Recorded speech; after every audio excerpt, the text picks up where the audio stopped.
Let's try to answer this International Math Challenge question. Determine the number of positive integer solutions that satisfy the given compound inequality. Negative 2025 plus x all over 6 must be greater than to negative 2 but less than to positive 2. Okay, for our solution, let's copy the given. Now, kapag po meron po tayong compound inequality, ang tanging titignan lang po natin is where is the variable located. Okay? Commonly, nasa gitna po siya. No? Okay? Kapag nasa gitna po siya, tignan lang po natin kung nasa numerator or denominator. Ngayon po, nasa numerator po siya. So, medyo madali lang po siya i-solve.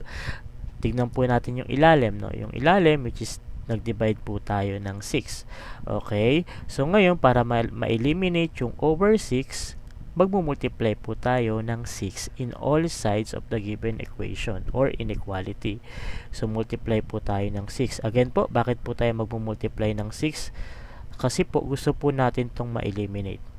Okay po? So, 6 times negative 2, that would be negative 12. Inequality symbol. Okay, 6 divided by 6, which is 1, and 1 times the numerator, which is negative 2025 plus x. And then inequality symbol. 6 times 2 is 12. Okay? So, dito po, nag-minus po tayo ng 2025. So, using the property of inequality, which is, or equality, which is we need to add the left and the right side of 2025 and also the middle side or the middle part of the inequality to eliminate the negative 2025. So magpa-plus po tayo ng 2025 sa left and also sa middle and also sa right. Okay?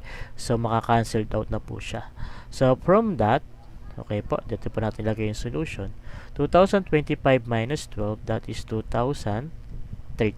Very good. Okay, 2013, inequality symbol. Ang matitira na lang po sa gitna, which is x. And then inequality symbol. And then we have 2025 plus 12, that is 2037. And sabi po natin, no, the x must be greater than to 2013 to 2035. Ilan po yung positive integer po doon?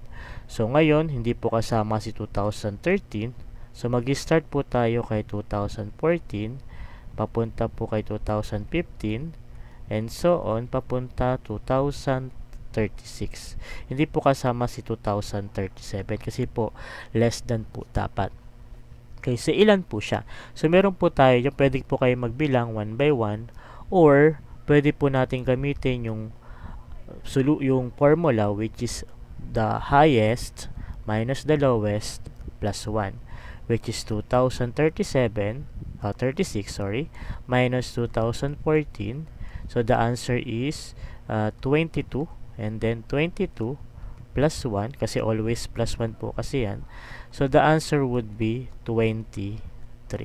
So therefore, there are 23 positive integer solution that satisfy the given compound inequality. Okay, for more videos, just like the notification bell and don't forget to subscribe to my YouTube channel. Bye-bye!